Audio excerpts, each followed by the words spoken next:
Conosco para dinamizar o workshop Memórias e Identidades, partilhar memórias, conhecer territórios, valorizar patrimónios, aproximar comunidades, a investigadora Luísa Seixas. Luísa Seixas, investigadora, curadora e autora de diversos projetos nas áreas da cultura, das humanidades e das artes, com especial enfoque no papel destas para o desenvolvimento social e humano. Licenciada em Arte e Multimédia pela FEBAL, mestre em Filosofia Estética pela Nova FCSH.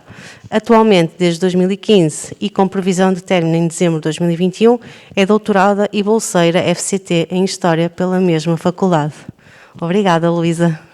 Obrigada, Marta. Obrigada a todos pela vossa presença. É um prazer estar aqui. Agradeço muito o convite da organização para poder partilhar convosco algum do nosso trabalho. Como a Marta referiu, eu sou doutoranda em História Contemporânea pela Nova FCSH, sobretudo na relação entre as comunidades e a produção do conhecimento histórico e da memória histórica. E é um pouco disso que vos venho falar aqui. Nós estamos envolvidos com o projeto das reservas da biosfera recentemente, desde que iniciou, mas estivemos envolvidos na candidatura, e com esta componente de trazer também uma preocupação que nos é muito cara no nosso percurso, com a orientação da professora Fernanda Rolo, que é exatamente o de promover o conhecimento da memória histórica das comunidades em diversos territórios e aqui em particular na relação desse património com o património natural, que nós encaramos como algo que é completo e uno, não é? Não podemos separar essas duas dimensões ou mais dimensões que assim quisermos fazer.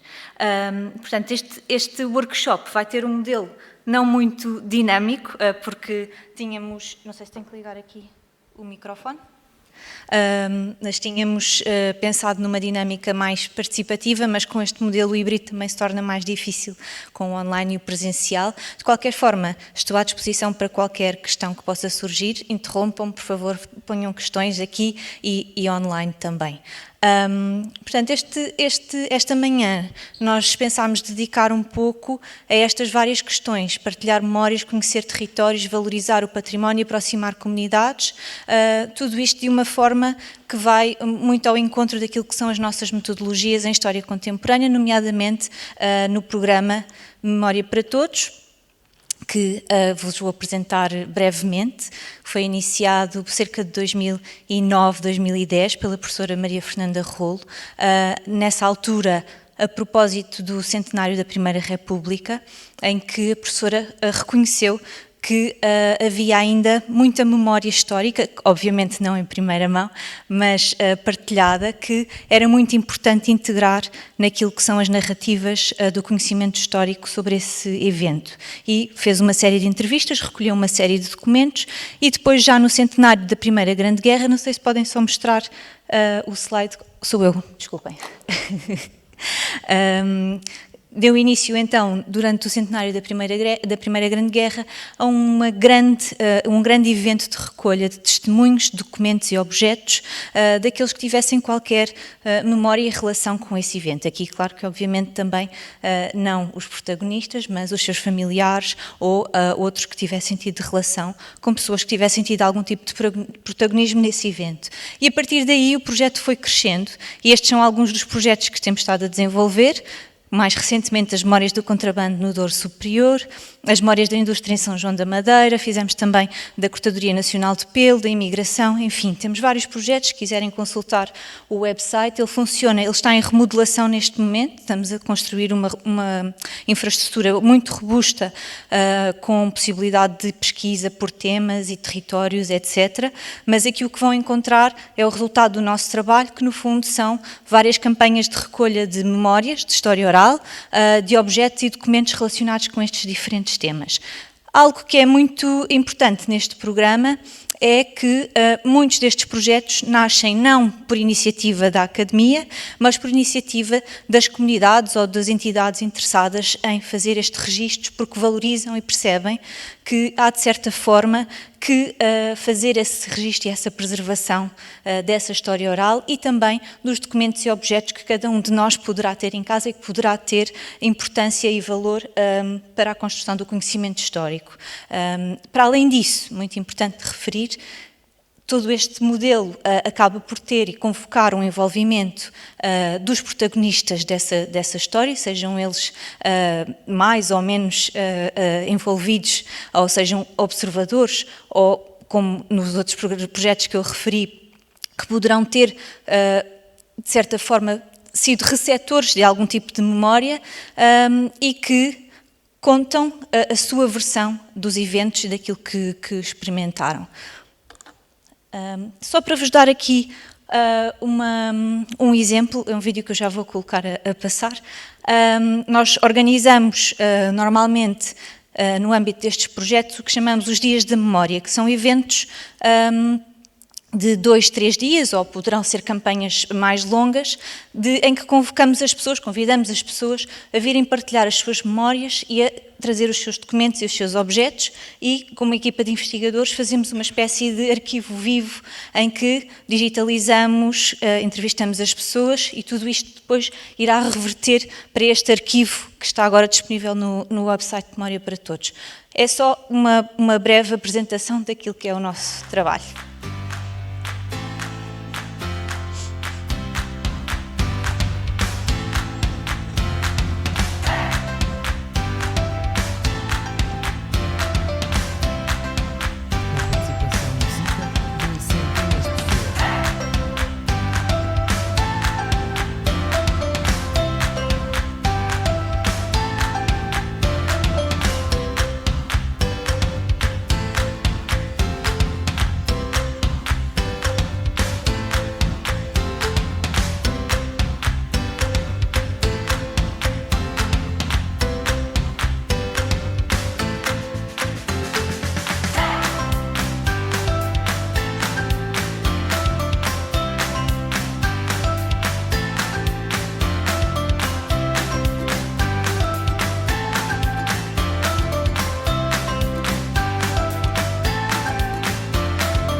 É da Primeira Guerra, isto é mesmo assim, é do meu avô.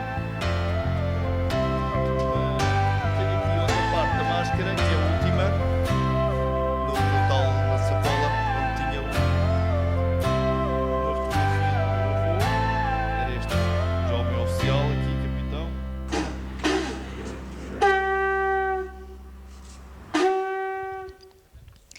Não sei se tem alguma questão sobre esta metodologia. No fundo, aqui são 2 casos de projetos que foram feitos pela nossa equipa. Um deles, aquele que eu referi, ligado à Primeira Grande Guerra, e um segundo, mais recente, ligado à Lagoa de Óbidos, que foi exatamente um exemplo daquilo que vos referia. A Lagoa de Óbidos, a LPN ganhou o projeto participatias que, por vontade da comunidade, de construir um centro interpretativo da Lagoa de Óbidos, e chegou até nós no sentido de envolver as várias comunidades em torno da Lagoa de Óbidos para as integrar na construção desse centro interpretativo. E foi isso que fizemos durante 3 dias. Recebemos muitas pessoas dos mais variados quadrantes que tinham algum tipo de relação com a Lagoa de Óbidos, e aqui também já com um interesse muito particular também nas questões da paisagem e da biodiversidade e daquilo que, sobretudo, os pescadores, mas também outras pessoas que tinham uma relação de proximidade com a Lagoa de Óbidos, como veraneantes, não é? Que há muito tempo que frequentam aquele espaço. O que é que tinham observado, as principais alterações, comportamentos, técnicas e artes da pesca que tinham utilizado e que, no fundo, trazê-las para participarem na construção desse conhecimento, mas também desse questionamento em torno daquele território. E uma das coisas que queria partilhar convosco é, de facto, a importância não só que isso teve depois em partilha dessa informação com outras equipas, não só ligadas à história, mas também ligadas à biologia e aos ecossistemas, mas, sobretudo, valorizar as histórias de cada uma daquelas pessoas que ali vive e que, de facto, poderá ter um papel também ele transformador, ou pelo menos de criar alguma atenção para alguns aspectos daquele território. E esta foi uma das primeiras experiências que também nos permitiu compreender a importância de trabalhar em conjunto e em cruzamento disciplinar, não é? Nós também, historiadores, abrirmos as nossas metodologias e o nosso interesse a outras áreas e podermos pensar em conjunto, sobretudo aqui com uma intenção muito clara de conhecer estes territórios de uma forma global e integrada com estas comunidades. E assim, penso que damos também início aqui a esta colaboração. Vou-vos mostrar um primeiro resultado daquilo que já foi feito em Castro Verde, que foi a Reserva da Biosfera, em que nós fizemos um programa piloto de recolha de memórias e de envolvimento da comunidade também neste sentido. Aqui ainda, como estávamos ainda durante o confinamento, foi-nos possível fazer algumas entrevistas online, mas houve já um trabalho de campo que eu não posso partilhar convosco também, porque as entrevistas ainda não foram tratadas. Mas, portanto, nós começámos por entrevistar não só em Castro Verde, mas nas várias reservas da biosfera no território português, pessoas envolvidas, sobretudo os gestores e pessoas integradas no processo da reserva, para conhecer melhor esse processo, também essa história, mas também envolver, de facto, as comunidades em torno e que convivem com as reservas. E, portanto, em Castro Verde foi esse primeiro caso piloto e que tivemos um resultado, acho que muito satisfatório, com cerca de 20, 25 entrevistas e com perspectiva de fazermos ainda mais. Não posso partilhar convosco ainda esses resultados, mas mostrar-vos aquilo que foi também uma pequena apresentação que foi feita e que, de facto, mostra também aqui a importância desse cruzamento da investigação histórica com as outras áreas que estão em causa.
Liga-se ao próprio nome, Castro Verde.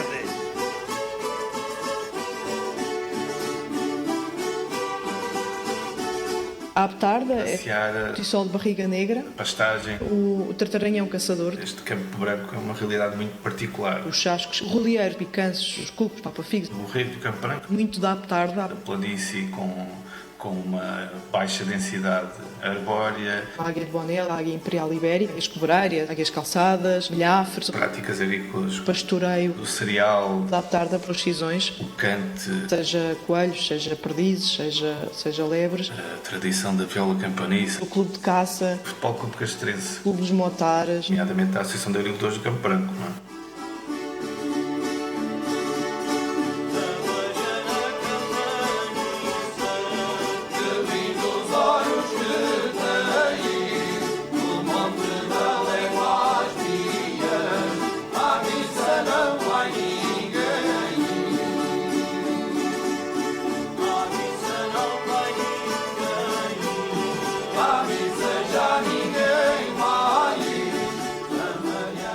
Para mim, a Reserva da Biosfera é um modelo de desenvolvimento sustentável que permite integrar a conservação e a valorização dos recursos naturais com um desenvolvimento social e económico equilibrado. É o veículo sobre o qual nós podemos efetivamente agir com mais capacidade transformadora no desenho socioeconómico deste território.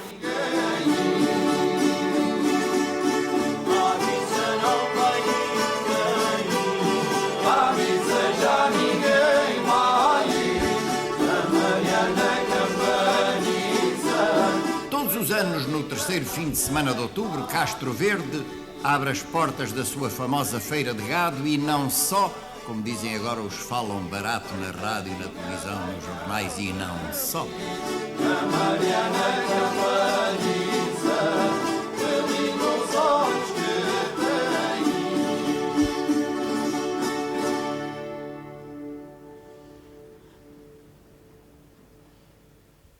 Bem, fica aqui só um exemplo daquilo que foi o arranque deste projeto. Creio que como nas restantes experiências, é sempre com entusiasmo que as pessoas acabam por participar, ainda que no início possam ter por vezes alguma desconfiança sobre aquilo que poderão ou não partilhar connosco e a importância desse conhecimento. Ups, desculpem. Para trás ainda. O próximo. Bom, e uma das ferramentas que, como puderam ver, é central no nosso trabalho é, de facto, a história oral. Que é uma das ferramentas que pode ser utilizada nesta questão do envolvimento das comunidades, e aqui, claro que, sendo nós historiadores e estando muito focados na importância dessa memória e na preservação dessa memória, a história oral surge como essa ferramenta, esse instrumento fundamental que, na minha perspectiva, tem sempre duas valências. Por um lado, como dizia no vídeo, a questão da construção de novas fontes para a história, e sabemos que, e eu vou partilhar um pouco mais convosco, muitas vezes essa questão da memória e da partilha oral do conhecimento das comunidades ou dos indivíduos acrescenta sempre perspectivas novas a esse conhecimento histórico, claro que com o devido cruzamento com outras fontes documentais e mais clássicas. Mas tem também uma outra valência, que é exatamente a de convidar as pessoas a participarem, não só na construção desse conhecimento, mas nessa reflexão sobre a importância daquilo que é o património que reconhecem ou não, não é? E por isso aqui ia falar um pouco sobre esta metodologia, que, como sabemos, é transversal a várias áreas das ciências sociais e das humanidades e é amplamente utilizada também noutras áreas científicas. Aliás, o testemunho oral não é exclusivo da história contemporânea, há muitas áreas disciplinares que recorrem a ele, pelo método de entrevista, etc. Mas aqui a questão da memória e dos processos de patrimonialização surgem associados à história oral de uma forma muito particular. E queria só introduzir-vos então um pouco sobre esta metodologia, como é que surge, algumas das questões que surgem, sobretudo na relação com este trabalho, e partindo sempre do exemplo do programa Memória para Todos, que é também aquele que conheço melhor e que, onde tenho estado mais envolvida. Ui, está a saltar? Queria ainda manter-me no outro slide. Oi. Desculpem. Pronto. Portanto, ela estabelece simultaneamente essa relação direta e é também muito importante no âmbito da investigação, mas eu creio que em projetos que queiram estabelecer essa relação de envolvimento e de participação das comunidades, exatamente porque os traz para o centro da produção do conhecimento. Claro que aqui há sempre muitas questões associadas com a validade da memória, com aquilo que é o conhecimento científico em contraste com outros tipos de conhecimento, mas a verdade é que a história oral, como ferramenta e ao longo do seu processo de construção, tem vindo exatamente a questionar todas essas dimensões e a afirmar-se cada vez mais, não só como um instrumento de investigação útil e importante, mas também como um importante instrumento de integração e de envolvimento das comunidades em diversas áreas. Portanto, ela promove essa reflexão partilhada, e acho que todos nós temos essa experiência social, não é? De quando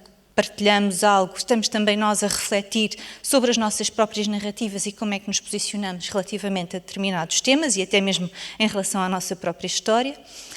Estabelece uma correlação com diferentes áreas do conhecimento, não é? Porque nós podemos preparar-nos para para várias entrevistas, recorrendo a diferentes áreas disciplinares e aqui procurando também muitas vezes consultar investigadores e especialistas em diversas áreas, sendo que muitas vezes na história oral o maior especialista é aquele quem estamos a entrevistar e, portanto, ele é o detentor do conhecimento central naquele momento de partilha. Claro que contribui para a patrimonialização da memória, e aqui a patrimonialização é uma palavra, eu sei, bastante problemática, escorregadia e que tem diversas visões e diversas leituras, mas o facto é que faz um retrato da memória naquele momento e que, ao partilhá-lo, tornamo-lo também um património disponível para outros, não é? Abre, de certa forma, esse conhecimento.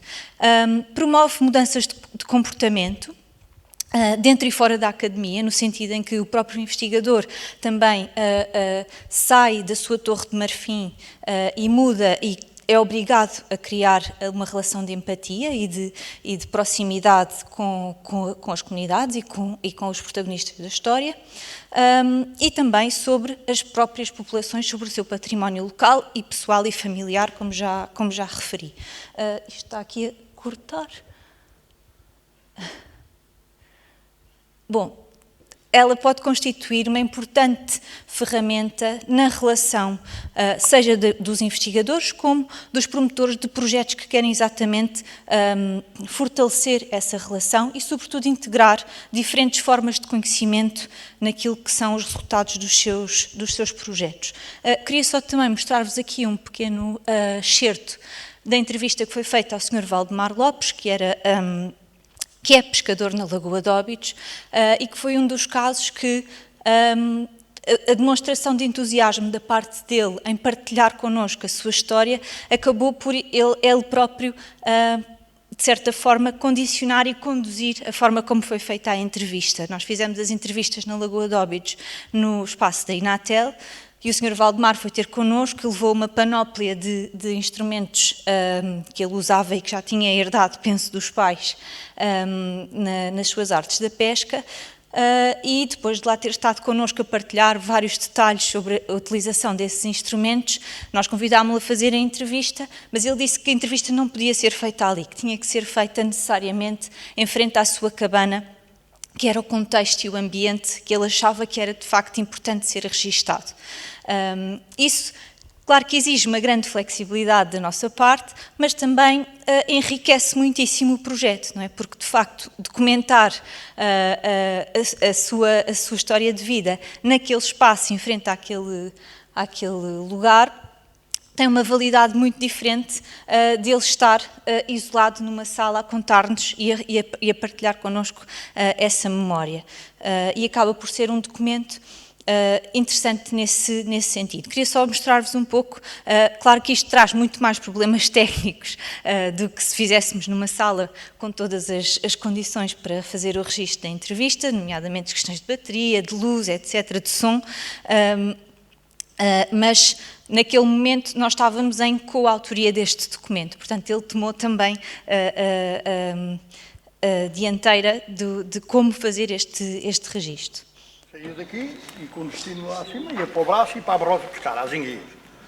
E depois outros dias era para aqui para a Croa, que a gente nesta zona aqui chama-se Croa, e depois era para a parte lá que é, pronto, tem aqui lá o Salar da Paz, tem aqui estes fundos, e aqui é que a gente apanhava as enguias.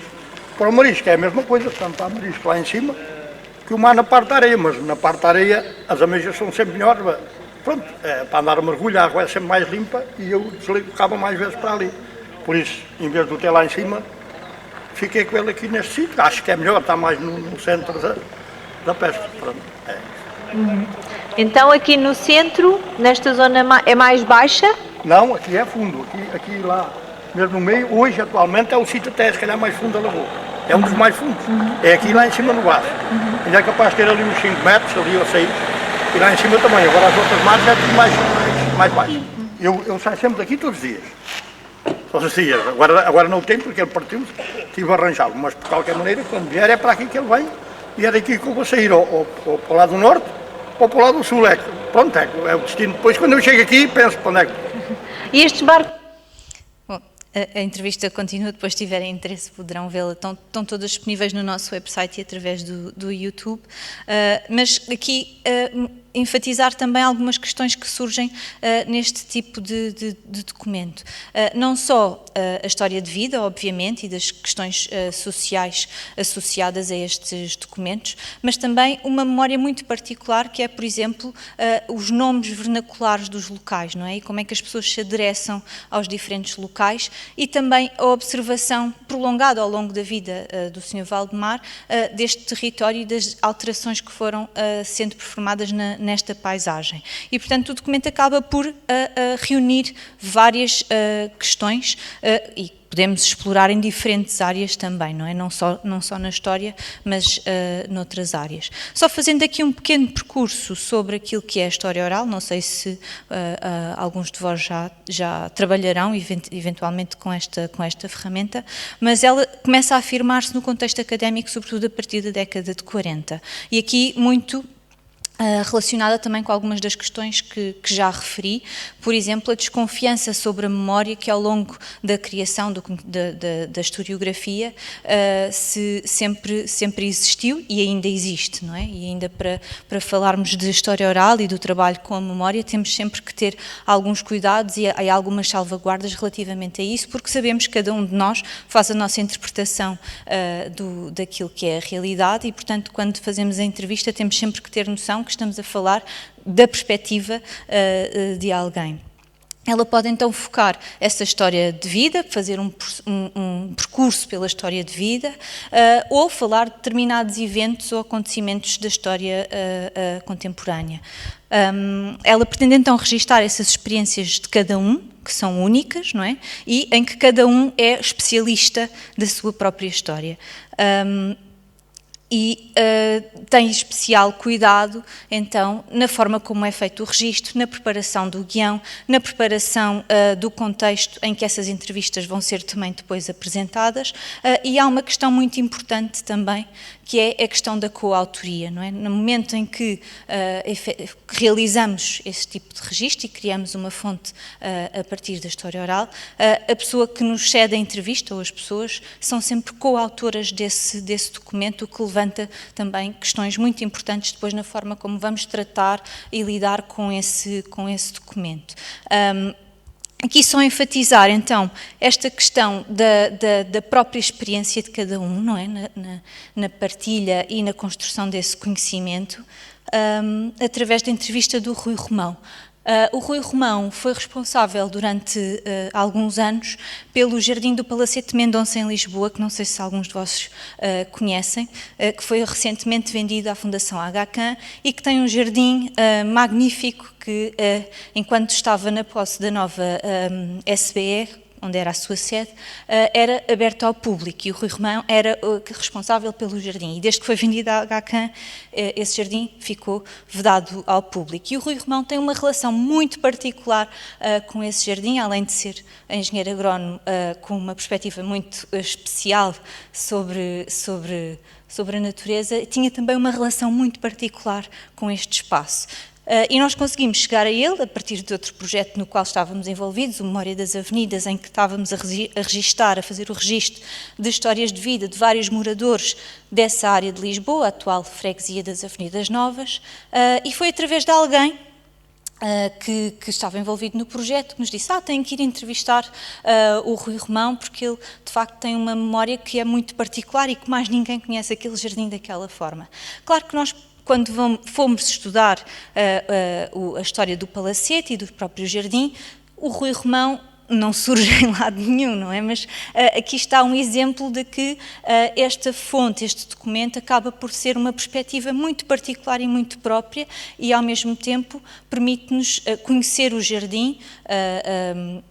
Atualmente ele está completamente alterado de uma outra forma. Eu sou o Rui Romão, e assim tenho formação agronómica,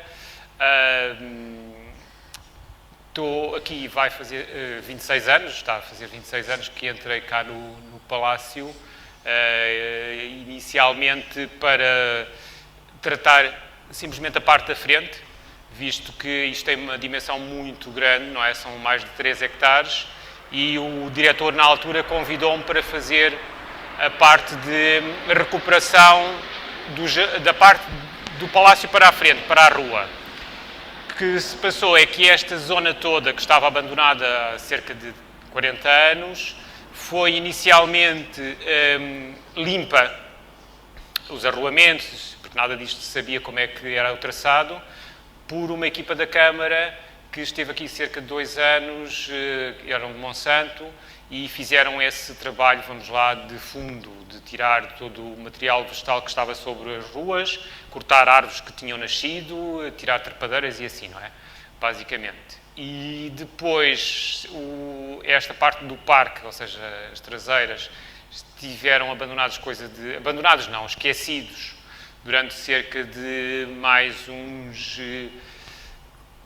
8 anos, e passado um tempo pediram-me para eu então fazer a manutenção aqui da parte do parque todo para trás, ou seja, do total da propriedade.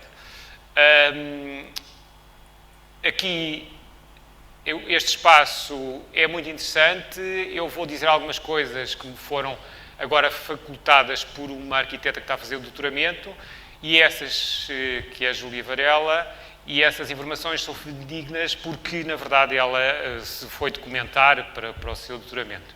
Esta parcela de terreno foi comprada pelo Sr. Mendonça, que era um proprietário de café e cacau de roças em São Tomé e Príncipe, ou seja, as propriedades pertenciam à família da mulher, a sua Dona Carolina, e ele foi um empreendedor que depois conseguiu dinamizar e fazer, na verdade, toda uma prosperidade muito grande.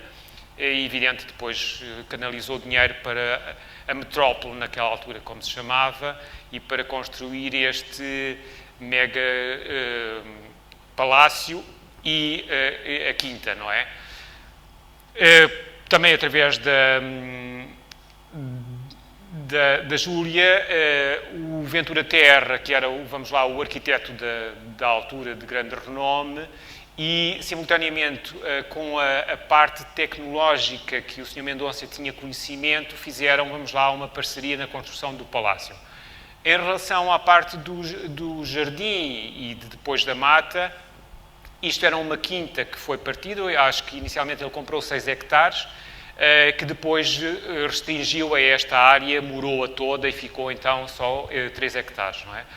O que é que acontece? A parte da frente, vamos lá, anexa ao palácio, é efetivamente um jardim que na altura era um jardim construído, chama-lhe, com grandes pormenores de flores e tudo isso, mas depois, ao mesmo tempo, uma ligação a uma mata, que é esta onde nós estamos agora, que era uma mata não só para passeio, porque isto era uma quinta romântica, para as pessoas deambularem, mas também de produção, com alguma produção agrícola e com animais também. Ou seja, era uma quinta um pouco em que havia uma mini estrutura que servia para sustentar a casa, entre aspas, não sei, não seria na totalidade, mas que tinha alguma autonomia e onde havia toda essa parte entre vamos lá, a parte de lazer e a parte de produção. Há toda uma parte também muito tecnológica que foi aqui investida, nomeadamente nos sistemas de rega, não é? E, entretanto, isso é uma coisa que depois eu poderei falar mais ao pormenor. Em relação à minha vinda aqui para o Palácio, foi um acaso. O diretor, na altura, conhecia-me por alguma ligação. O diretor do MBA, na altura.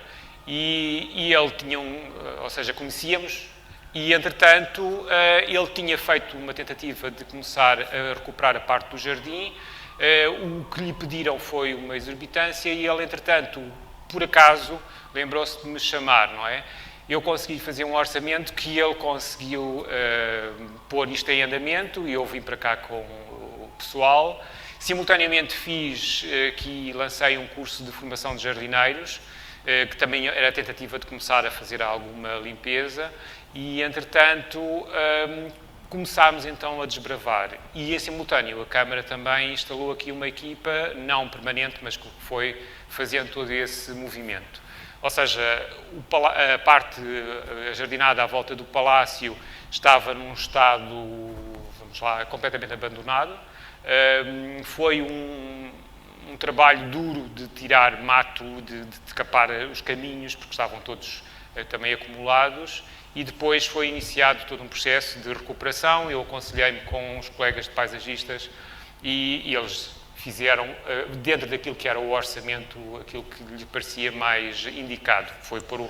Bom, depois a entrevista continuará e tem vistas também mais do jardim, mas aqui também para vos dar alguma ideia do trabalho que pode ser feito e desta ideia de que é de facto uma leitura de cada um e da experiência de cada um, claro que num cruzamento com aquilo que depois o Rui Romão também faz na sua entrevista, recorrendo a outros testemunhos que lhe terão também chegado.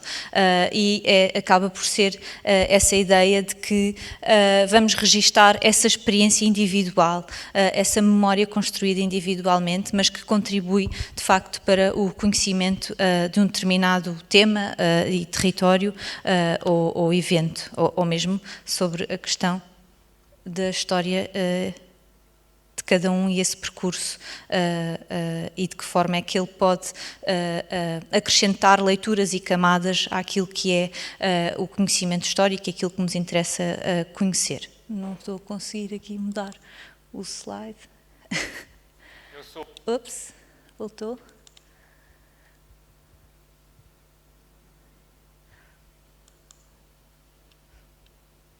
Bom, mas não sei se existe alguma questão, algum comentário, já que a apresentação interrompeu aqui um pouco.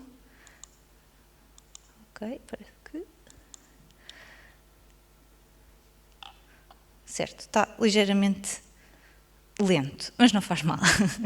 Então, fazendo aqui só um breve apanhado da forma como a história oral e a questão da memória surge na historiografia. No início, como eu referi, por afirmação também da própria necessidade da historiografia criar ferramentas científicas e validadas cientificamente, a memória era de facto algo que, apesar de estar sempre presente na forma das biografias, ou sabemos que historicamente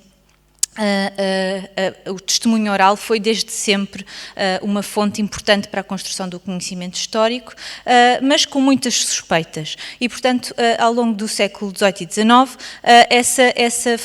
esse recorrer à memória era algo de suspeito. Ele depois vai se afirmando, sobretudo ao longo do século XX, e muito por força de várias mudanças epistemológicas que aconteceram no conhecimento, na historiografia, a memória vai ganhando algum valor, sobretudo através da escola dos Annales, com Pierre Nora, por exemplo, que vem de facto falar sobre a questão da importância da memória na compreensão da construção da consciência histórica coletiva.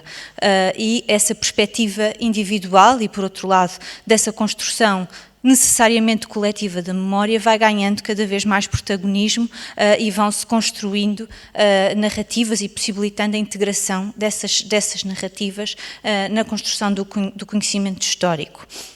Mas sempre com muitas suspeitas em relação e um peso muito grande das fontes escritas sobre as fontes orais.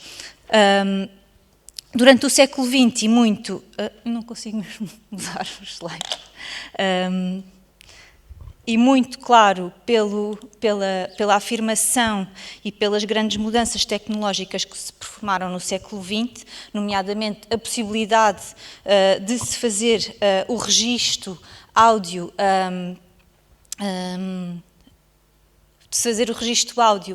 desses testemunhos, eles vão se afirmando na sua importância como documentos. Não é? Claro que as biografias, por exemplo, sempre foram recursos aos quais os historiadores recorreram, mas sempre com alguma suspeita na sua abordagem. E, de facto, será depois da Segunda Guerra Mundial, com a afirmação dessa capacidade tecnológica, que alguns historiadores vão começar começar a olhar para o testemunho oral e para a sua importância na construção, como possíveis fontes para a construção do conhecimento histórico. Referir aqui o papel de Alan Nevins, nos Estados Unidos, que foi precursor, fazendo sobretudo entrevistas a grandes protagonistas da história contemporânea dos Estados Unidos, mas que cria nessa altura o Oral History Research Office, que hoje em dia é um grande centro com um enorme arquivo de fontes orais e que se dedica não só a esse trabalho mais ligado ao papel desses protagonistas, mas com trabalhos em áreas muito interessantes, como por exemplo a história oral ligada ao 11 de setembro. Foi um grande projeto que este centro elaborou desde a altura desse evento, com uma perspectiva de grande duração, entrevistando centenas de moradores de Nova Iorque sobre o impacto desse evento nas suas vidas, mas também outros projetos mais ligados, por exemplo, a áreas sociais, como a questão da memória dos sem-abrigo, por exemplo. Tem um projeto muito interessante ligado a isso, e a história oral foi-se afirmando também nesse duplo papel, não é? Por um lado, criar essas fontes em diferentes áreas, como já disse, mas também afirmar essa aproximação e tornar talvez mais humana alguma componente da investigação em história, o que obriga, desde logo, à abertura do investigador a essa relação, a estabelecer essa relação. E, portanto, o papel de Alan Nevins será muito importante e depois dos anos 60, como sabemos, com os movimentos sociais, a história oral vai também ganhar um grande protagonismo no Reino Unido, por exemplo, aqui com o papel de vários historiadores que estabeleceram aquilo que eles chamam History from Below, a história dos muitos, aqui numa mudança epistemológica muito importante, no sentido de afirmar a narrativa histórica não só dos grandes protagonistas, mas das pessoas comuns, não é? E aqui muito associado a esses movimentos sociais, ligados também à ascensão do Labour, do Partido dos Trabalhadores no Reino Unido, e também a relações muito particulares de alguns historiadores ligados ao Partido Comunista nessa altura e depois a outros movimentos políticos com um caráter mais de esquerda, e que vão de facto criar uma grande revolução na Academia Britânica, e a história oral vai acompanhar também esse percurso, mas não só a história oral. Existem vários movimentos com grande interesse, que vão afirmar, por exemplo, a história do papel da mulher, a história da infância, a história do trabalho, criando também novos caminhos para a investigação, que hoje em dia são também eles muito explorados também em Portugal. Paul Thompson, por exemplo, e criando aqui uma ponte, vai ser o autor, aqui falando ainda do Alan Nevins, depois se quiserem consultar o site do Columbia Center for Oral History, e só voltar aqui atrás, desculpem, já me tinha adiantado, só falar aqui do Ewart Evans, que foi um autor que durante os anos 50 fez um trabalho muito interessante e foi dos primeiros a publicar alguns trabalhos baseados em relatos orais, e aqui muito ligados a questões que durante os anos 50 ele mudou-se para o interior do Reino Unido, para zonas rurais, e percebeu-se que os seus vizinhos e a comunidade onde ele estava inserido tinham memórias muito particulares de um tempo muito de enormes mudanças, ainda fruto do impacto da industrialização nesses territórios. E percebeu-se que, fazendo esse registro, e aqui com o apoio da BBC, que lhe facultou um pequeno gravador, ele foi entrevistar os seus vizinhos sobre diferentes questões, como as práticas agrícolas, algumas práticas tradicionais, questões também ligadas à língua, à cultura, e fez registros muito interessantes que, curiosamente, alguns deles estão disponíveis na British Library, que tem um Sound Archive e uma área dedicada à história oral. E escreveu então vários livros baseados em registros orais. E finalmente o Paul Thompson, que é um dos grandes autores ligados à história oral, que escreveu The Voice of the Past, e que foi também um autor que deu muito relevo à importância da preservação destes documentos de história oral. Muitos deles em formatos não tão clássicos, não em papel, não é? Em fita, originalmente, atualmente em formato digital, e que ainda hoje têm uma enorme preocupação nesse sentido. A primeira edição do The Voice of the Past, que é uma espécie de manual para todos aqueles que praticam a história oral, vai já na 7ª edição, penso, e é de facto uma visão transversal da prática da história oral. Avançar aqui. Bom, falando um pouco das metodologias, aqui sempre também na relação com o programa Memória para Todos, no qual tenho estado mais envolvida, e tentando partir também dessa experiência para passarmos a uma parte menos teórica, por assim dizer. Só um momento.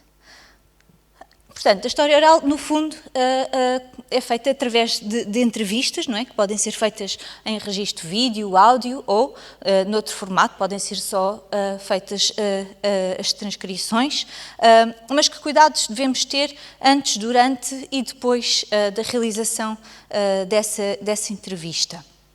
É muito importante definirmos muito bem o tema que vamos trabalhar, claro, qual a abordagem que queremos ter em relação a esse tema. Fundamental identificar pessoas chamadas recursos, aqui importando um termo de Hugo de Varrinde como museologia, que são no fundo pessoas que têm um acesso privilegiado a determinados contactos e que nos podem ajudar nesse envolvimento. E aqui entra essa componente social e humana que este modelo de investigação também exige da parte dos investigadores ou das equipas associadas aos projetos, não é? Porque, de facto, entrar numa comunidade ou procurar entrar e procurar obter informações muito específicas relativas a esse determinado tema não é algo de instantâneo, não é? Por muito que nós conheçamos muito bem e tenhamos um conhecimento livresco muito bem preparado sobre determinado tema, é sempre diferente abordarmos as pessoas diretamente sobre algumas questões e às vezes, dependendo do tema que estamos a trabalhar, questões que podem ser sensíveis para essas pessoas, não é? Portanto, é muito importante identificarmos essas pessoas que vão nos ser, de facto, fundamentais na construção de laços de confiança com essas pessoas com quem queremos trabalhar e que, de facto, nos abrem a porta para termos um selo de confiança dessas outras pessoas. Isso é fundamental em todos os projetos nos quais trabalhamos. Muitas vezes, não existindo essas pessoas, o trabalho é muito, muito mais difícil na identificação de pessoas e de membros da comunidade com quem possamos trabalhar.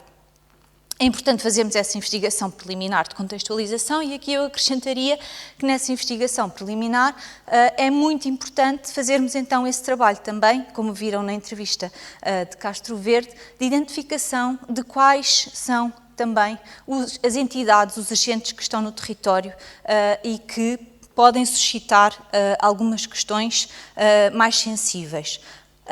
É fundamental fazer esse enquadramento do projeto para apresentarmos às pessoas, claro, e muito, muito, muito importante as questões éticas associadas a todo este trabalho, não é? Aqui referimos a declaração de consentimento informado, que não é só uma cedência dos conteúdos que as pessoas nos estão a fornecer, mas garantir que quem está a participar na formulação, na construção desta fonte, que tem plena consciência de para que é que vamos utilizar essa informação e, por outro lado, garantir que concordam com aquilo que está a ser produzido e que, no fundo, é a sua perspectiva, a sua palavra, que depois nos permitirá também construir esse conhecimento.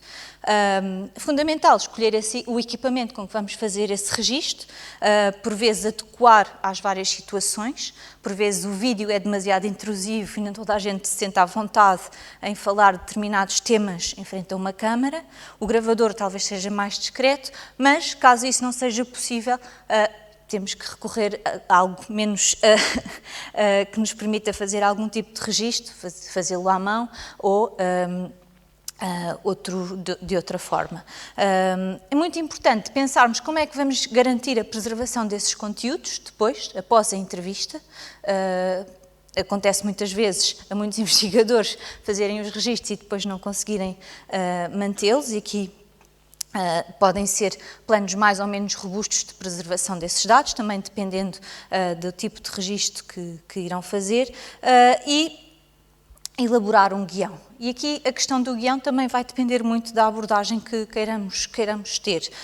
Um guião mais fechado, com respostas mais fechadas, ou um guião mais aberto. Nós, no programa Memória para Todos, normalmente, como temos uma grande abrangência de temas e gostamos de integrar a história de vida sempre nesse registro, normalmente realizamos guiões mais abertos e com perguntas bastante de desenvolvimento, procurando sempre preservar e garantir a perspectiva de cada um na construção da entrevista. E aqui mostrar-vos também um excerto da entrevista à senhora Adelina Teixeira, que participou no projeto Memórias do Contrabando, onde podem perceber um pouco o encadeamento da entrevista, mas também que a liberdade que é dada também ao entrevistado para poder ir partilhando as suas memórias. As entrevistas aqui estão editadas, obviamente, muitas vezes temos um documento bastante longo e exaustivo e depois fazemos um trabalho também de depuração relativamente ao tema que está em foco, que depois, na nossa prática, enviamos sempre ao entrevistado para que seja validada. Porque nós vamos ao encontro das pessoas procurando falar sobre um determinado tema e é natural que no decurso dessa entrevista se partilhem muitas outras coisas, por vezes, que as pessoas depois não se sentem à vontade em divulgar, não é? E, portanto, nós fazemos essa edição, fazemos também um sumário da entrevista e uma minutagem que facilita muito a consulta, mas vamos falar disso um pouco mais à frente, e depois enviamos, então, a todos os participantes para que eles possam validar esse resultado final, que no nosso caso é partilhado no nosso website e neste caso através do YouTube, e portanto é fundamental que aquele coautor daquele documento se sinta à vontade com aquilo que foi produzido. A dona Adelina nasceu aqui, sim, sim. Em que ano? Em 1946. O meu pai, pronto, teve 11 filhos, a minha mãe, não foi o meu pai, foi a minha mãe que os teve. E morreu uma menina, tinha 1 ano e meio, o resto, pronto, criámos todos. Já morreram 4 irmãos, ainda estamos 6 vivos. E pronto, o meu pai viveu da agricultura, teve ovelhas, teve cabras, trabalhou o campo, pronto, e a maior parte do tempo contrabandista. Andou no contrabando do minério. De tudo, para lá levava minério, para cá trazia açúcar, trazia café, trazia pana para fazer roupa, chamavam uns cortes de pano, trazia colchas, trazia alpargatas, sapatilhas, agora são sapatilhas, lá eram alpargatas. Pronto, trazia tudo e levava para lá sabão, levava açúcar, fazia assim um câmbio, não é? Andou muitos anos, que eu me lembro, andou pai 27 ou 28 anos no contrabando, o meu pai. Okay. Pronto, os filhos também foram crescendo, foram indo uns para a tropa, outros para a marinha. O mais velho foi para a marinha, chegou a ter 3 na tropa, 2 em Moçambique, 1 em Angola. E pronto, e a rapariga já também migrei para Moçambique, teve outra mais nova, também foi para lá, também casou lá. Depois foi o 25 de Abril, viemos para cá, olha, e entrar a agricultura e trabalhar no campo. E... Sim, o meu pai era de cá e a minha mãe também, nascidos e criados cá. Foi. O meu pai também migrou para o Brasil, com 13 anos, veio lá com 18. Depois, pronto, já na altura talvez não conhecesse a minha irmã, a minha mãe quando foi para lá, mas já depois conhecia, veio, acabou-se de criar cá os dois, então não tinha 18. A minha mãe 19, que era mais velha do que o meu pai, 1 ano, a minha mãe, acho eu. Casaram, pronto, olha, e fizeram a vida do campo e lavar e...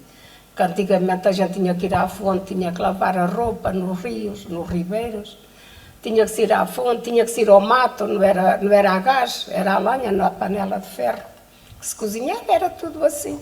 E o meu pai chegou a levar 3, 4 homens por conta dele, naquele tempo a pagar 100 escudos por dia. E se perdessem, eles iam a carga, se perdessem o que traziam ou para lá ou para cá, ele tinha que pagar na mesma aos homens que levavam. Por conta dele e dá-lhe de comer.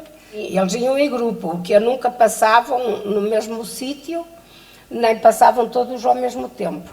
Eu acho que eles faziam o salto, porque o meu pai contava. Primeiro saltavam uns, se aquilo corria bem, os outros ficavam do lado lá, mas se viam o andamento, porque ali na ponte da barca, na Barca d'Alva, tinha um posto fronteiriço. Então ali eles atravessavam, chamavam-no Rio Águeda. Iam 3 ou 4 de cada vez, eles chegaram aí daqui 8 homens, está a compreender. Ou depois, conforme, se eles passavam uns bem, os outros iam logo a seguir. Se viam coisa, os outros iam ficando até que conseguiam. E às vezes estavam ali o dia todo na barca e não conseguiam passar. Acontecia isso muitas vezes. Um de cada vez, sim, para irem para... Mas passavam mesmo o rio? O rio, sim, sim. A nado? A nado. E o meu pai não sabia nadar. Como é que ele fazia? Ele lá fazia, ele lá passava.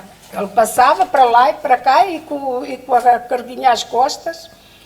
E o meu pai não sabia, era deitar para o poço, eu caía logo ao fundo e atravessava. Atravessava naqueles sítios que eles viam que tinham menos pé e agarravam uns odres, sabe o que é um odre? De uma cabra, desfolavam uma cabra, depois coziam, enchiam de ar e depois era como as boias, agora são boias. Antigamente não havia boias, minha filha, era assim. Enchiam aquele odre, depois escondiam-nos, tinham os sítios certos de onde escondiam, não davam com aquilo, não é que aquilo era só para ele atravessar o rio. Ou num feixe de canas, amarravam os feixes de canas, metiam-nas por o rio e atravessavam assim. Era assim. E vinham da Barca d'Alva, chegaram a vir da Barca d'Alva, Rio a Douro abaixo, até às Pariças, que era de onde havia a estação de Castelo Melhor, que a gente para ir para o Porto, para Lisboa, antigamente íamos até às Pariças, atravessava-se o rio, estava lá um senhor com uma barquinha, pagava-se 25 tostões a esse senhor, passava-nos para o lado de lá, apanhava-se o comboio, ou para vir para aqui, era assim que se fazia. Não havia transportes, não havia carros, não havia nada. A primeira caminhonete que veio cá para Urros, olha, eu já tinha, de um senhor de cá, eu já tinha pai 11 anos. Um senhor comprou uma carrinha para depois começar a comprar cereais, comprava cereais, vendia amêndoa, que se chamavam até o António Teixeira, e era assim. Bom, podemos perceber de que forma o discurso também vai viajando para diferentes temas, todos eles muito interessantes, não é? Que falam desde as questões sociais até questões de mobilidade nestes territórios e que depois, em comparação também com outras entrevistas, terá muito interesse explorar, mas não só, o próprio conhecimento do território neste projeto. Fomos convidados por uma associação para fazer este conjunto de entrevistas, num conjunto de, creio que, 7 municípios, todos eles com referências e com alguma memória histórica relacionada com a prática do contrabando, e aqui a ideia seria construir, que nós propuséssemos percursos para poderem ser interpretados de acordo com essa prática, a partir, sobretudo, das memórias destas comunidades com maior relação com a prática do contrabando. E algo muito interessante que surgiu também a partir destas entrevistas que foram realizadas, creio que no total 52, 2 temas muito interessantes. Num deles, o caso da participação das mulheres na prática do contrabando, associado à paisagem, não é? Porque há aqui, naquele território, sobretudo, a questão da raia seca e da raia úmida, que é assim que eles próprios se adereçam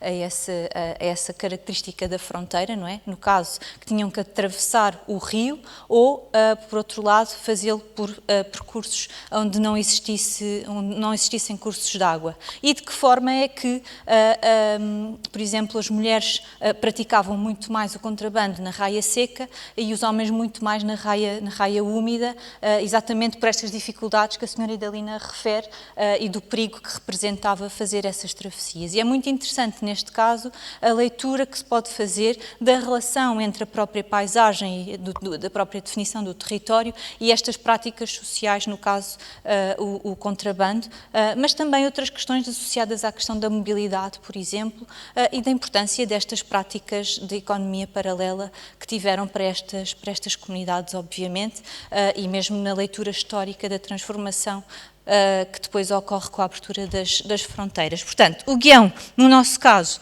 é um guião aberto, exatamente porque nos interessa focar ao máximo a correlação entre estes diferentes temas e deixamos que as pessoas falem bastante livremente sobre alguns desses temas, exatamente porque para nós assumimos que a entrevista é um momento de aprendizagem com aquelas pessoas e, portanto, muitas vezes, por muito que nós nos preparemos sobre determinados temas, muitas vezes surgem outros com os quais nós não estávamos a contar e que acabam por ter também muita relevância e criar pontos importantes e até abrir, às vezes, perspectivas na própria investigação. Mas tentamos sempre que esse guião seja relativamente adequado. E aqui é claro que é uma opção relativamente à abordagem que cada um queira tomar. Outro trabalho que nós fazemos, exatamente porque muitas vezes nestes territórios existe vocabulário vernacular que é importante nós conhecermos, não é? As pessoas referem-se à pana, por exemplo, que era um dos produtos muito contrabandeados e comprados em Espanha e vendidos em Portugal, que era, creio, bombazine. E que eles referem como pana. E, portanto, temos que tentar ir fazendo este trabalho que é muito interessante também do ponto de vista da linguagem e da cultura local. Outros aspectos muito importantes, por exemplo, é termos em atenção quando formulamos o guião e nos preparamos para a entrevista, são situações sensíveis que possam surgir na relação com o entrevistado, não é? Às vezes começamos a entrevista com um tema quente que nos pode logo impedir de continuar a conversa ou criar mais constrangimentos na evolução da conversa, exatamente porque é fundamental no decurso de uma entrevista, e aqui é nesta área, mas em qualquer conversa, penso eu, que se estabeleça algum tipo de laço de confiança e de uma certa intimidade com o entrevistado, que em alguns casos é mais fácil e noutros é mais difícil. A empatia é mesmo assim, não é? Não podemos construí-la automaticamente, não é algo que surja automaticamente, tem que se ir construindo e depende da sensibilidade também de cada um. Nós temos por prática agrupar as questões em núcleos temáticos, que nos interessa, por exemplo, as questões da mobilidade, ou as questões da paisagem, ou as questões da biodiversidade, e aqui cada um também dentro da sua área poderá fazê-lo como melhor entender. E lá está, começamos sempre a entrevista com algumas perguntas de aquecimento. Perguntar questões que saiam mais naturalmente, onde é que nasceu, o percurso dos seus pais, etc., que permitem exatamente ir começando essa conversa de uma forma menos comprometida. Adequar sempre, obviamente, a linguagem a cada um dos contextos. Isto, por vezes, pode parecer fácil, mas pode ser um constrangimento, de facto, no diálogo com determinadas pessoas, determinadas comunidades. E, normalmente, criar perguntas de resposta aberta, não é? Em vez de perguntar gosta de viver onde vive, sim ou não, ou ter uma pergunta formulada de uma forma mais aberta. Poderia falar um pouco sobre o local onde vive, ou quais são os aspectos que melhor caracterizam o local onde vive, etc. Pronto, não fazer respostas muito fechadas. Os contactos e o local era aquilo que referia, não é? Começar, muitas vezes é muito importante esse contacto inicial, ainda com conversas exploratórias, sem fazer o registro, procurando identificar essas pessoas, recurso, que podem ser fundamentais na identificação de outras pessoas. e ir criando esse perfil de pessoas que se enquadram naquilo que nós queremos conhecer. É claro que aqui, muitas vezes, existem enormes limitações ou desafios quando trabalhamos em comunidades, porque existem relações interpessoais que, à partida, também vão condicionar o nosso trabalho. Por exemplo, se queremos falar com os presidentes de junta, temos mesmo que falar com todos os presidentes de junta e numa determinada ordem, não é? Porque normalmente existem, sobretudo em comunidades mais pequenas, algumas suscetibilidades nessas relações, e daí também a importância dessas pessoas de recurso que nos possam informar sobre determinadas questões. E aqui falei dos presidentes de junta, mas podíamos falar de um grupo de mulheres em que uma delas tem um protagonismo maior do que outros na liderança comunitária, e portanto é mais importante falar com essa pessoa antes e depois com outras, e ir aqui tendo atenção a essas suscetibilidades que podem surgir na relação com as comunidades e que, de certo, muitos de vós conhecerão muito melhor do que eu no trabalho que também já fazem na relação com essas comunidades e com esses grupos sociais. É muito importante pensarmos onde é que vamos realizar essas entrevistas, isso é fundamental, mesmo agora. Durante a estadia em Castro Verde foi muito importante, sendo um território também ele particular, perceber onde é que se podem realizar as entrevistas para garantir a qualidade do registro, mas também o conforto e a confiança que esse local poderá estabelecer para com o entrevistado. Aqui falar-vos do projeto Memórias da Ópera, que fizemos em parceria com o Teatro Nacional de São Carlos, em que realizámos os Dias da Memória no Teatro Nacional de São Carlos. E quando estávamos a fazer o convite a várias pessoas para virem participar, muitas adoravam e ficavam muito contentes em virem ao teatro novamente e poderem entrar nesse espaço e serem entrevistadas nesse espaço, mas muitas tinham relações muito problemáticas com a história do teatro e, portanto, recusavam sair ao teatro fazer a entrevista, não queriam mesmo entrar no teatro. Claro que nós tínhamos já feito algum trabalho de preparação nesse sentido, mas por vezes, através do contacto que surge, tens que falar com aquela pessoa, acabávamos por convidar e isso por vezes bloqueava ali um pouco a relação. Por isso, o espaço, sim, é importante para garantir as questões técnicas, mas também para fazer com que as pessoas se sintam mais à vontade, mais confortáveis em partilhar aquilo que nós queremos conhecer. E, claro, dar sempre à escolha. É sempre preferível que seja a pessoa a definir o local, sendo que aqui levanta sempre questões técnicas e às vezes mesmo logísticas na nossa possibilidade ou não de nos deslocarmos a esse local. E depois estamos a fazer entrevistas vídeo, ter sempre atenção a algumas questões técnicas que possam condicionar o nosso registro, mas também áudio. No caso, por exemplo, de uma das primeiras entrevistas que nós fizemos no projeto Memória das Avenidas, um dos entrevistados foi um dos trabalhadores, um dos sócios da Pastelaria Versalhes, que não sei se conhecerão, mas é muito conhecida em Lisboa, e que ele queria que a entrevista fosse realizada na pastelaria, durante o seu tempo de trabalho, e o que nos levantou problemas técnicos muito grandes, sobretudo na captação do som, porque é um espaço com muito frequentado e com muito movimento e, portanto, que condicionou, de certa forma, a realização da entrevista e mesmo o período de entrevista. Em relação a esta questão do tempo da entrevista, no nosso caso, por questões logísticas e pelo próprio caráter dos projetos, nós realizamos normalmente uma entrevista que terá entre 45 minutos a 2 horas, normalmente. E aqui é uma opção também que cada um terá que fazer relativamente ao tipo de informação que quer conhecer dos entrevistados, porque podem ser feitas N entrevistas com a mesma pessoa, dependendo do tema que estamos a trabalhar, obviamente. Porque não só do ponto de vista da construção do discurso, falar durante 2 horas é uma coisa, mas ter várias entrevistas permite-nos, por vezes, estudar os resultados de uma primeira, preparar uma segunda e ir afunilando o tema conforme seja o nosso interesse em determinadas questões. Portanto, aqui também pode haver outros modelos. Um modelo muito interessante que é muito praticado também, sobretudo em práticas de história oral relacionadas com a paisagem, é, por exemplo, fazer entrevistas em percurso.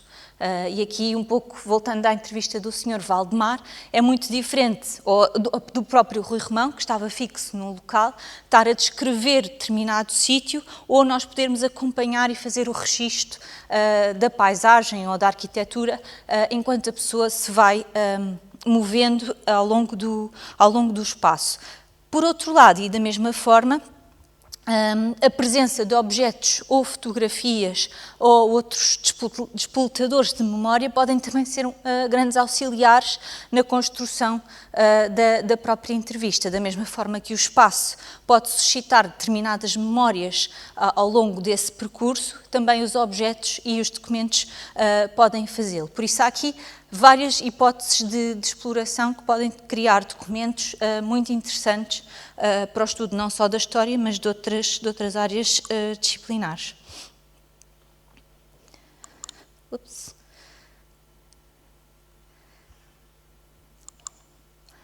Não?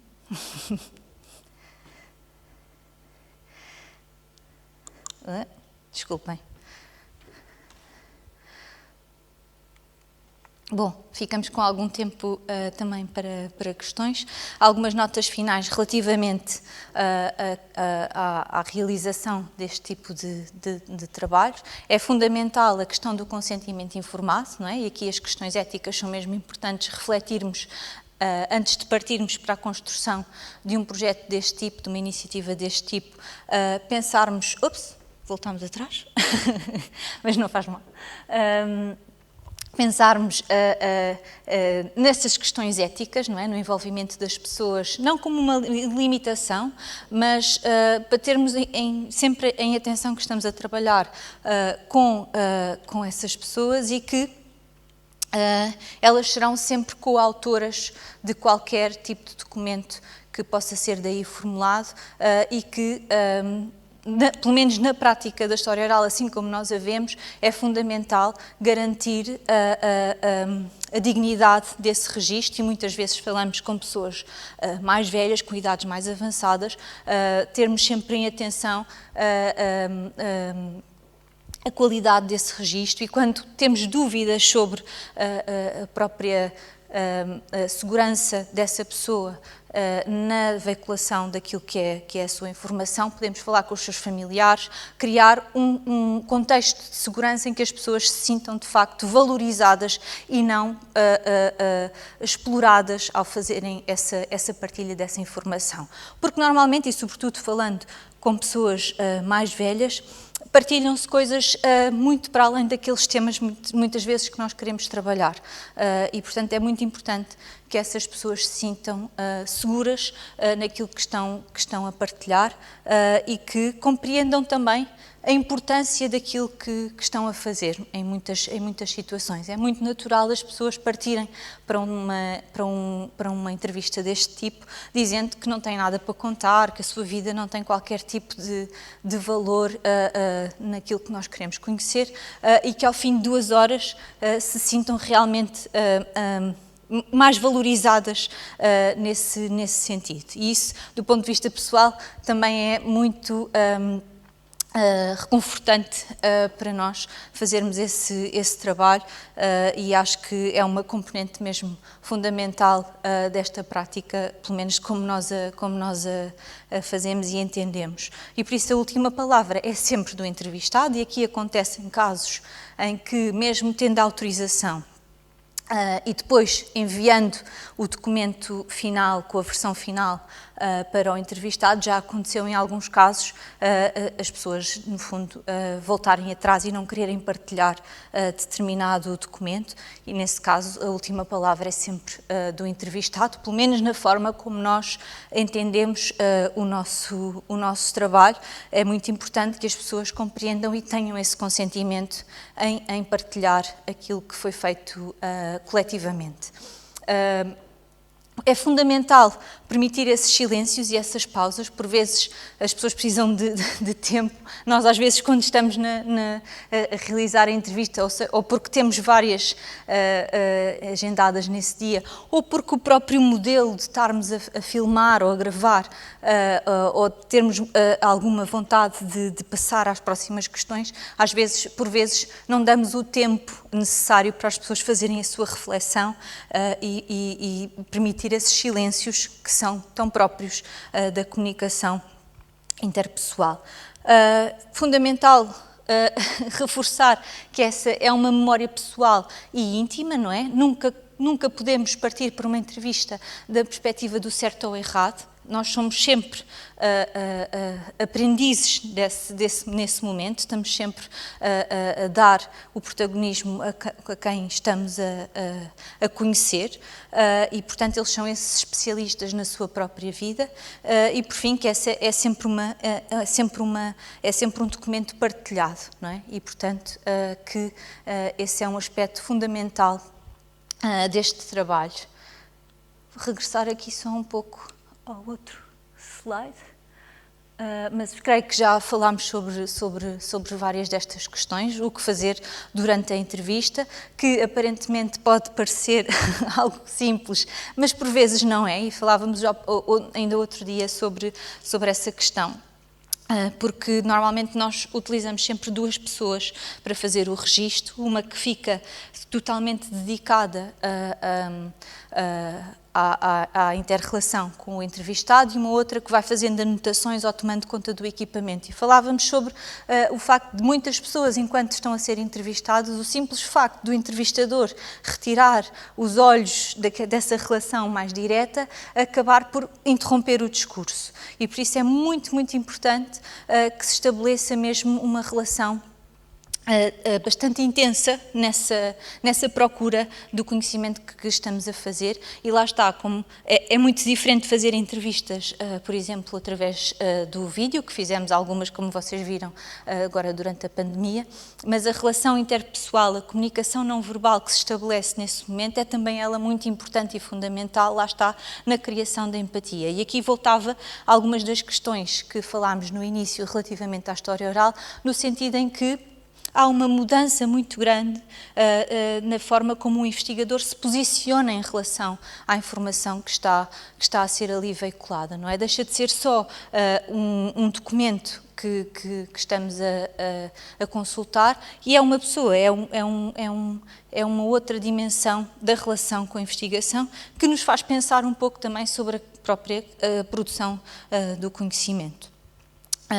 E por isso essa escuta ativa é fundamental. Não lançar as perguntas e deixá-las discorrer sobre o tema, mas acompanhar. E muitas vezes nas entrevistas que partilhei podemos perceber que o entrevistado é difícil não fazer essa relação sem emitir muitos sons. É uma conversa que acaba por ter um modelo muito particular. Nunca contradizer o entrevistado, não é? Como referi há pouco. Também nem sempre é fácil, porque por vezes nós estamos preparados já para um conjunto de factos que sabemos que são certos e que depois, durante a entrevista, a pessoa ou confunde ou baralha, só tem outro ponto de vista sobre determinado tema e é fundamental sempre mantermos essa postura de não contradizer e não corrigir o entrevistado, o que nem sempre é fácil. Depois, no nosso caso, nós não fazemos a transcrição da entrevista, mas é uma opção, dependendo também da forma como queiram trabalhar e da finalidade dos documentos que estão a produzir. No nosso caso, nós fazemos a edição e o tal sumário e a minutagem, que pode facilitar muito depois a consulta destes documentos. No fundo, é marcar os temas de interesse, naquele caso, daquele projeto e os minutos em que são referidos esses temas. Aqui reforçar um pouco que a partilha do conteúdo com o entrevistado, por vezes, pode ser também um momento muito importante no sentido do envolvimento e da valorização dessa memória e do reconhecimento da importância desse conhecimento como um património ou como uma fonte importante para o conhecimento. E muitas vezes a partilha não só com o entrevistado, mas o retorno à comunidade, não é? Ou ao público ou aos grupos sociais envolvidos. Um evento em que se mostram esses resultados ou em que se reúnem essas pessoas, é também ele um momento de reforço da construção desses laços afetivos e da construção partilhada de um determinado espaço, dessa memória coletiva, enfim. E talvez ficasse por aqui, abrindo então para questões que possam surgir, comentários, dúvidas, sendo que nós estamos sempre disponíveis para qualquer questão que possa surgir. Neste momento vamos continuar com os registros de memórias nas várias reservas e se quiserem colaborar ou se tiverem alguma questão ou sugestão, por favor, disponham. Há uma questão ali?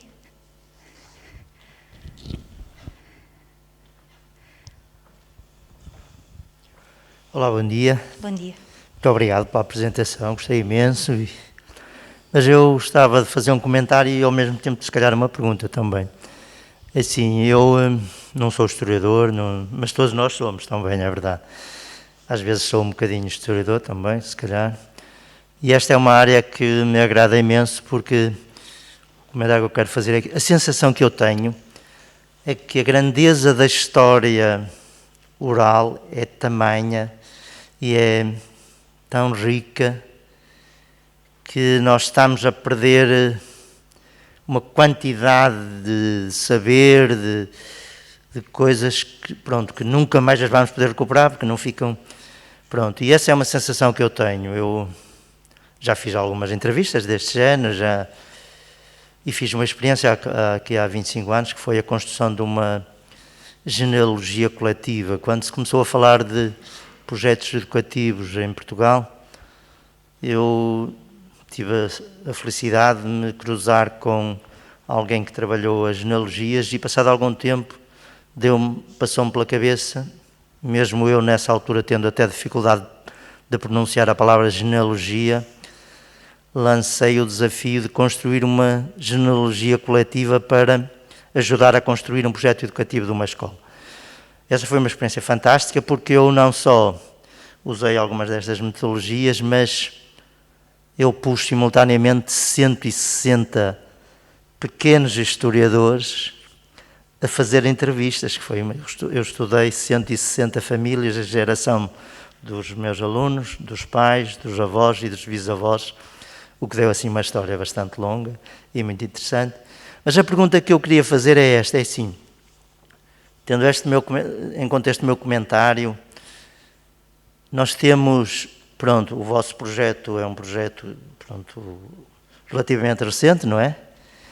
E nós temos historiadores, ou temos um número significativo de historiadores a trabalhar essa área, porque a sensação que eu tenho é que não, mas não sei, era essa a minha pergunta. Obrigado. Obrigada pela questão e parabéns pelo projeto e pela motivação para o fazer. É uma experiência muito enriquecedora e muito importante, não é? Quando motivamos os mais novos a fazerem esse trabalho e a aprenderem sobre a sua própria história e da sua família através da história oral. Pelo menos para nós é fundamental.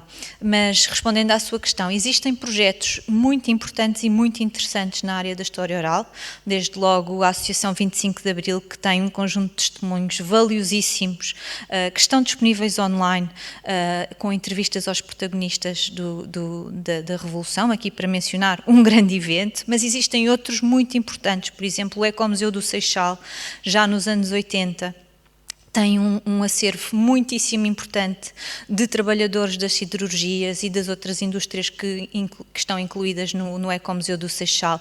Não são espólios muito divulgados, mas que merecem esse cuidado e essa atenção. É a nossa intenção no programa Memória para Todos apoiar também essas iniciativas e, sobretudo, apoiar a preservação desses documentos, não é? Porque muitos deles, como referi, foram feitos ainda em fita e que a evolução tecnológica exige uma atualização para que esses documentos possam ser preservados, mas tanto nos arquivos como nas bibliotecas são, por vezes, documentos que ficam um pouco esquecidos pelas dificuldades técnicas que também representam nessa preservação. Mas existem cada vez mais investigadores a recorrer à história oral sobre diversos temas da história contemporânea de Portugal. Muitas vezes uma das questões que nos preocupa é exatamente a preservação desses conteúdos depois de terminada a tese, não é? E isso é uma questão que é pertinente não só relativamente à história oral, mas cada vez mais na investigação em geral, e os investigadores das ciências sociais e das humanidades muitas vezes produzem dados e informações muito relevantes e que poderiam ser partilhadas e dispostas não só para a comunidade científica, mas também para o público em geral, e que muitas vezes não é um cuidado que se tenha na criação de planos de gestão de dados, que agora mais recentemente começam a ser questões fundamentais para quem faz investigação. Mas existem muitos acervos de história oral muito relevantes e muito importantes, e investigadores a fazer trabalho muito interessante recorrendo à história oral em Portugal. Depois, se tiver interesse, podemos partilhar inclusivamente esses projetos com quem tiver interesse. Mas a minha questão ia um bocado no sentido.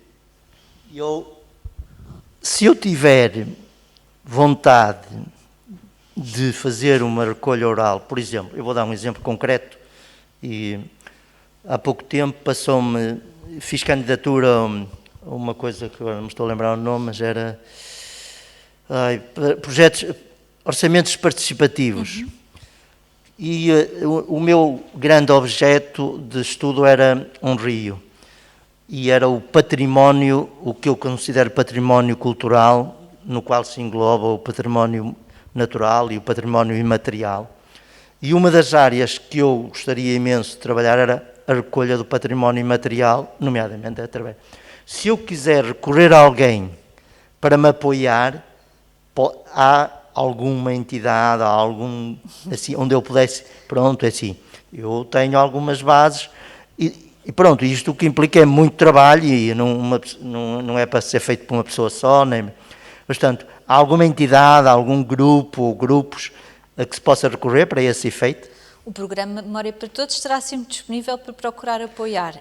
Aqui sempre tendo em conta os constrangimentos financeiros e de equipas que possamos ter, mas estamos sempre dispostos para conversar e para apoiar o desenvolvimento desse tipo de projetos, sim. Okay, existem outras entidades não ligadas à história, nomeadamente o projeto Memória Mídia, que é mais ligado à antropologia e que também apoia a realização desse tipo de projetos de registro do património imaterial, cultural e material. Muito obrigado.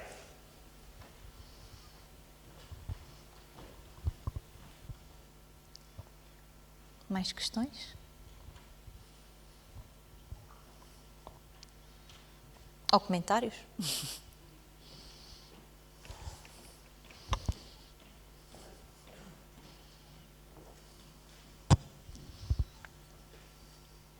Obrigado. Vou contar só uma pequena história, porque adorei esta apresentação e vou contar uma história. Portanto, eu sou de Angola e depois de 92 houve eleições e houve guerra.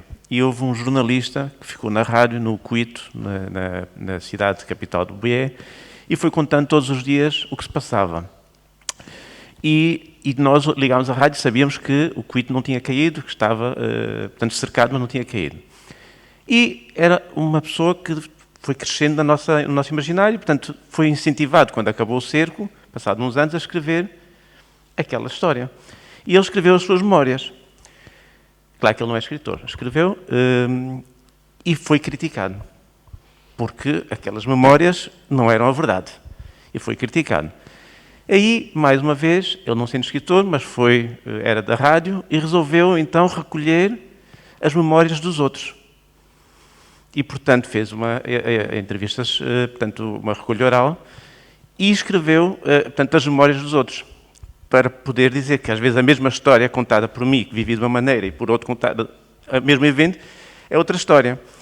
E é uma história engraçada, porque ele escreveu um livro das memórias dos outros, portanto, para contar a mesma história, porque, às vezes, toda a gente confiava nele, mas, na realidade, foi criticado porque não era verdade. Era o ângulo, era a perspectiva dele, ele só via da rádio para ali. Portanto, e foi muito giro, e é preciso, portanto, termos vários registros, porque a história é contada com vários fragmentos. E esta apresentação que hoje fez-me lembrar esta história. Infelizmente este rapaz já faleceu, mas ficou o legado dele. Obrigado. Muito obrigada. Sim, sem dúvida, não é pacífico, não é? De lidarmos com sobretudo a múltipla perspectiva que em relação a todas as questões e todos os eventos acontece. E também aqui aproveitava a sua história para... é uma questão que está sempre presente na historiografia, não é? Não existe, apesar de todos os esforços dos historiadores de serem sempre imparciais, mas todas as leituras são leituras, mesmo que venham da documentação e que venham dos arquivos e que venham de fontes ditas coevas e imparciais, mas não existe uma leitura, aliás, aquilo que referia sobre aquilo que aconteceu nos anos 60 e a própria integração de novas narrativas na memória histórica, nomeadamente, e hoje em dia vivemos isso de uma forma muito intensa, não é? Relativamente às narrativas associadas a protagonistas que normalmente nós não estamos habituados a ver na história mais clássica, por assim dizer, não é? Mas que são de facto outras perspectivas que enriquecem o conhecimento que nós possamos ter sobre determinado evento, determinada questão que surja sobre a história e que não existe só na história contemporânea, existe muito recuado, não é? Por exemplo, o papel da mulher na Idade Média, mesmo na Grécia Antiga, existem sempre leituras adicionais que são lentes diferentes que nós podemos colocar para pensar sobre determinado evento histórico ou sobre determinada realidade histórica ou contemporânea, não é? Portanto, sim, é mesmo essa a questão, e quando fazemos este registro, a nossa perspectiva é sempre nessa tentativa de enriquecimento de visões e de leituras sobre determinadas questões. Existe um autor muito interessante e importante na história oral, que fala exatamente sobre um evento em Itália, em que a comunidade